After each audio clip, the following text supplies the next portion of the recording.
What I've got to say isn't easy. I asked myself a question. What would be the epitome of demonology? It's a rhetorical question, of course, but my answer might be to identify the Antichrist. This is exactly what a lot of YouTube media personalities and other media personalities have been trying to do. And the Jewish people are trying to identify their Messiah. Welcome to Looking Spooky. This is Lady Angela Brown. And this is part 2 of the episode from the Antichrist and the Temple Mount Anomaly. And that was episode 1. This is episode 1, season 1. This today is episode 2, season 2 of Looking Spooky. So I asked myself that question, and that's really the only answer I could come up with. Not that I'm looking for that myself. But when things like this arise, these strange situations, I feel a need to tell people about it, if not just to warn them. I'm going to start off by reading you an article, and this is what started the whole inquiry, especially with the last podcast that I noted on it. This is from Israel Today. Now, I cannot pronounce these rabbis' names mostly, but I'm going to try. If I can't pronounce it, I'll try to spell it. This is not going to be an accusation to anybody about being the Antichrist. It is not going to be religious if I can help it, although there are things to report in that area. After all, I'm a paranormal investigator, not a paranormal researcher, really. So here's what I found. Israeli rabbi says he's already holding meetings with Messiah. A snapshot of Israel's spiritual hunger as biggest rabbis are afraid to leave the country lest they miss Messiah's coming. A recent interview on Israeli radio featured prominent rabbis explaining that the Messiah is just about to reveal himself. Rabbi Yaakov Zisholtz, Zisholtz, told the religious broadcaster Radio 2000 that Rabbi Chaim Kanievsky, who passed away earlier this year, had told him that he, Kanievsky, was already in direct contact with the Messiah.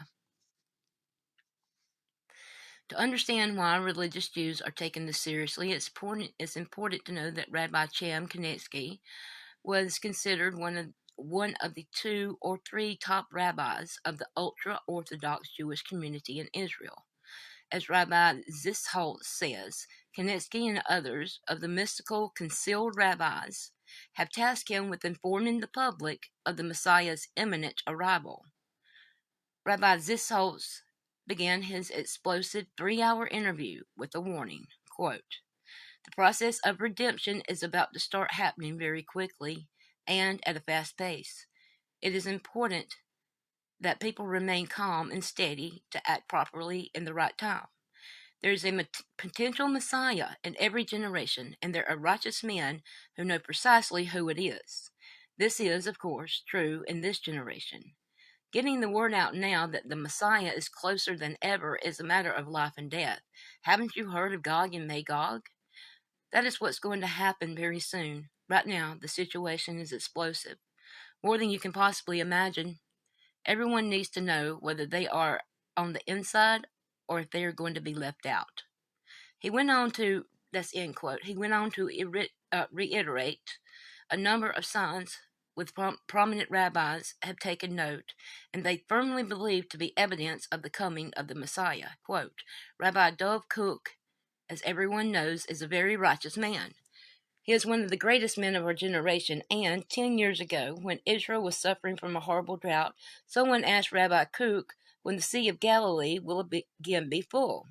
Rabbi Cook responded that when the Messiah arrives, the Sea of Galilee will be full. In a few weeks, the Sea of Galilee will be full for the first time since Rabbi Kook made this statement.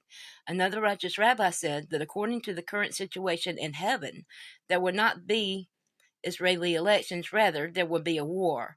If the elections do take place, it is pointless since it will end like the other elections. No government will come out of it. End quote. Decades ago, Rabbi Kaduri, one of modern Israel's most revered sages, as well as Lubavitcher, Rebbe, and two more rabbis, both predicted would be the state of Israel's last. Benjamin Netanyahu would be the state of Israel's last prime minister prior to the Messianic age. A great many, if not most, of the ultra-Orthodox Jews in Israel continue to believe that to be true. As Israel's latest round of elections near November 2022, Netanyahu again looks poised for victory, and he did win that election, I believe. They use some strange language here, and I can't tell you that I actually know what this means, but if anybody does, hey, call into the show, leave me a voice message. Where it says another righteous rabbi said that according to the current situation in heaven. Well, who knows what they mean by that, but that's suspicious language, especially if we're talking about in a supernatural or paranormal sense. Now, I have some notes here that I've been taking over the past 2 weeks. While I had been researching this dude, I didn't want to jump to conclusions. I wanted to find out as much about him as I could, but they are saying that yes, indeed, this is the Messiah. They haven't officially said that yet, but I think they're really close. So, when we're talking about somebody that we're going to call the Antichrist, if we call him the Antichrist, first and foremost, the Antichrist is a supernatural being. He's a human man of flesh and blood that's going to be a supernatural being. I think that if you put the descriptions of him all in a row, it kind of equals out to him being possessed by Satan, a human man that will be possessed by Satan. Some call him the son of Satan. Some call him Satan himself in the flesh, but the way I understand it is a human man going to be possessed by Satan. So first and foremost, the Antichrist is going to be a supernatural being. He will be a military and political figure, yes, but in his very essence, he will be the supernatural being, and Scripture talks about the supernatural being. You don't have to know about politics or military actions to identify him. Scripture does tell us certain aspects of him. It gives us requirements to know that this is the Antichrist. The main idea is when he stands in the temple and claims to be God. So the supernatural aspects that will separate him from the rest, an example that Scripture says is the Antichrist will call fire down from heaven and perform all signs and lying wonders. He will be resurrected from a fatal head wound. His motive is to deceive the people, and his true mission is to destroy believers in the Jewish people. And the main idea, as I said, the only way that we can actually know who is the Antichrist is when he stands in the third temple and says he is God. He will mimic Christ, and that will be his true ID. This dude has performed miracles.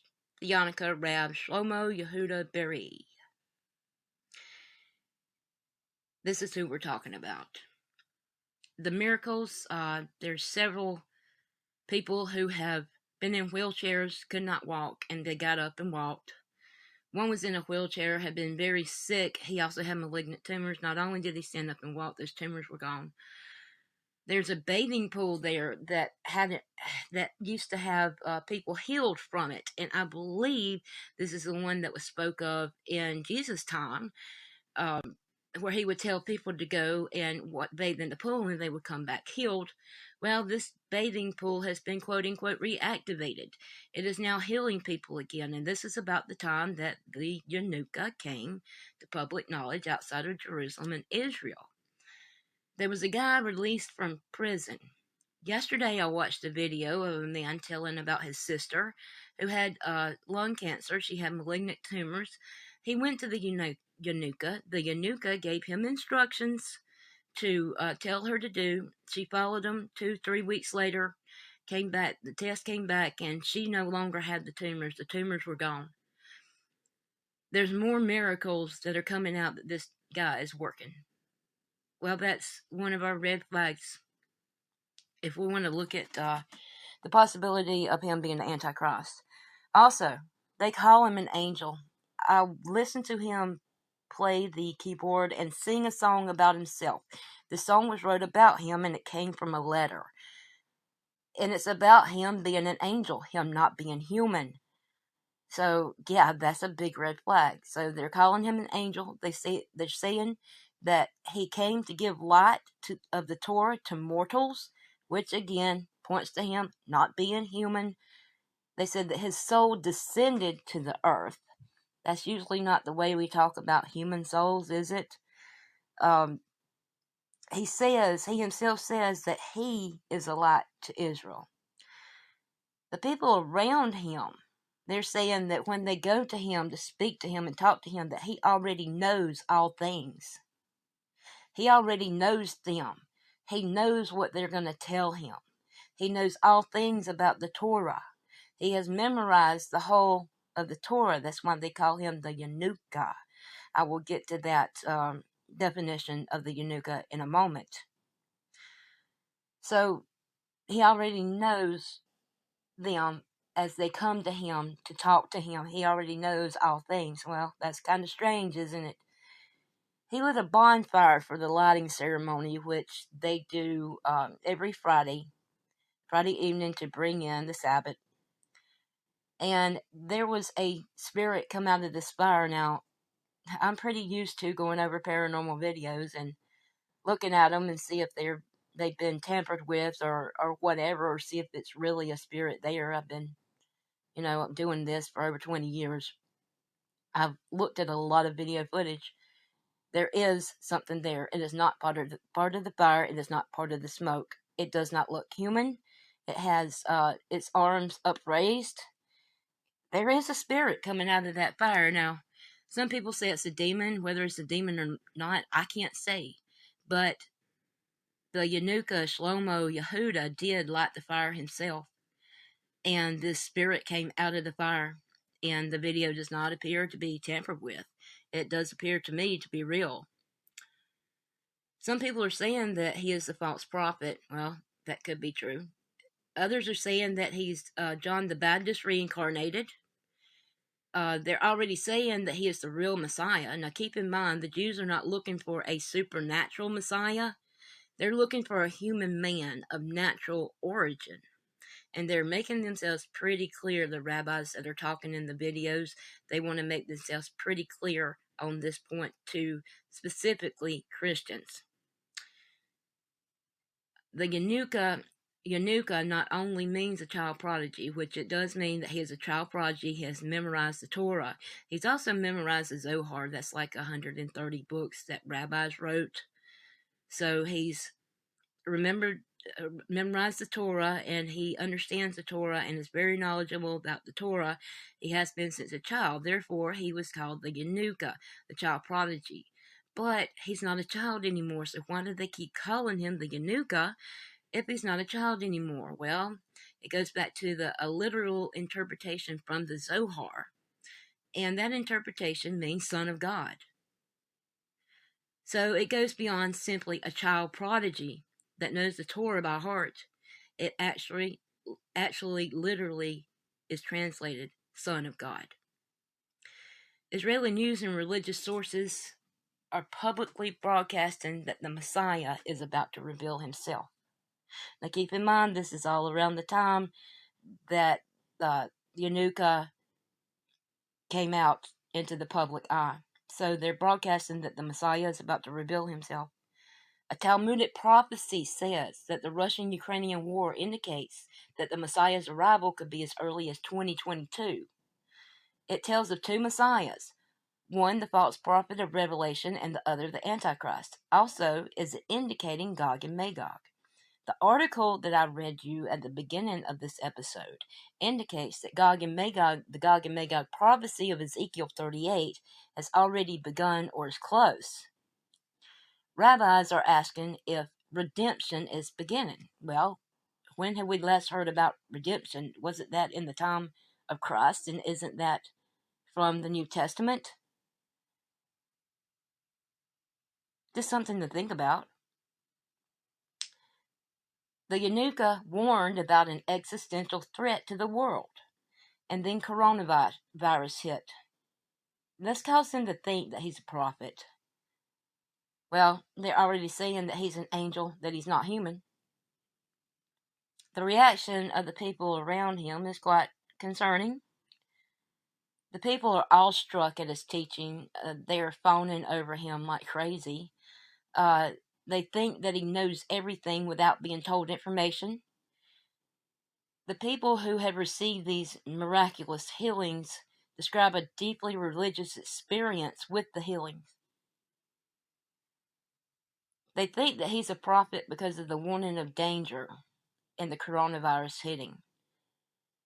Many say that they have experienced salvation through his blessing and in the power of his Torah, and witnessed miracles. Get this, transcending the forces of nature. That is their words, not mine. He is becoming a little political. There's rumors that he's pushing a two-state solution, but I'm not getting into that. I don't do politics whatsoever. Some signs that are around him, the 5 red heifers. They have arrived in Jerusalem about a month ago. There's a time limit on these red heifers. There's videos if you want to look them up. This is the law of the Torah. The Messiah, their Messiah, who the Jews choose to say, yes, this is our true Messiah. He will be the one to sacrifice one of these red heifers, but they have to be perfect. They have to be according to Jewish law. Now, folks, there hasn't been a perfect red heifer in 2,000 years. This is a miracle in and of itself. There's 5 of them. If all of the people around them, the veterinarians, everybody, they see that at least one of these are perfect, it's ready for sacrifice. Now, there is a 3-year window that they have to sacrifice this according to Jewish law, according to Torah. And the Messiah, who they deem is their Messiah himself, will sacrifice this in the temple. Some other signs around him.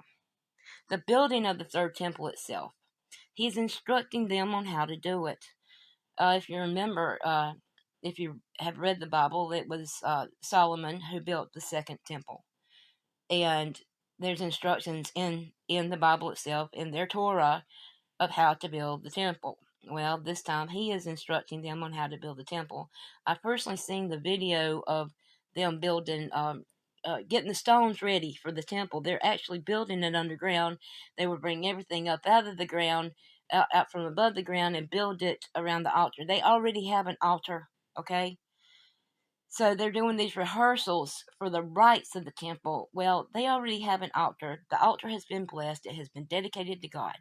They have the Ark of the Covenant, which, according to Torah, makes this an active altar. Friends, I don't think they're rehearsing. I think this is the real deal, and they're just telling people, oh, these are rehearsals. There's been some signs and wonders happening around these recreations, these recitals, as they're calling them.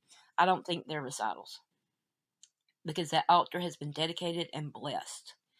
So they say they had the true Ark of the Covenant with them already. They had that altar. They had that temple, actually, already. Okay, the anomaly at the Temple Mount. Now, I'm going to get to this in another episode, but this happened during the time that they were coming out to the rest of the public about the Yanuka and the Messiah being near, and all of the publicity, saying they don't want to leave the country because they might miss him. Excuse me. The anomaly at the Temple Mount, which I spoke of in the last episode, part 1 of this. And it's coming at the time that they stated publicly revealing this Eunucha, and the revealing of him on the important feast days. That is also important. The Russian-Ukrainian War, possibly the Gog and Magog War, is prophesied in Scripture. That's Ezekiel 38. There is this nova that they expect to become a supernova. They said this nova prophecy heralds the Messiah's coming. The nova is KIC 982227. You can look that up. The Sea of Galilee becoming full at the coming of the Messiah. It became full as these events were occurring, while this Eunucha has been revealed to the public and started performing these miracles. All of this is happening at once. Please keep this in mind. The drying up of the Euphrates River. Now that's a big biblical sign right there. I will deal more with that in the episode with the rest of the anomalies. There are anomalies coming out of the Euphrates River itself that I want to get to. So that's another upcoming episode. I mean, it seems like they're trying to make all of this about him sound more normal than it is. This is from the words of the rabbis that I've been listening to on YouTube. So they've gotten on YouTube trying to make this sound, this is normal, He himself does say that he is not the Messiah, and he asks Christians to please stop calling him the Antichrist and for people to stop calling him the Messiah. But all of this odd stuff that's going on around him is being downplayed by the Jewish religious authority, which is not surprising. That's not surprising to me at all, but I think I might keep my mouth shut about that for now. The Jewish prophecies, I've mentioned them only because they are important to the Jewish people in determining who the Messiah is to them and who they say, yes, this is the true Messiah. So there are things about this man that nobody can explain away, no matter who says that he's only a great Torah scholar. So I'm going to do a blog post. I'm going to put some links in there that you can check out about the sources for some of this information. I'm also going to do another episode on these anomalies, and it's just getting more spooky. This is not something that's very easy for me to do, okay? I'm not saying this to scare you. I'm just giving you the information that I've gotten, and so far it is looking spooky. Pun intended, I guess. Go Sting.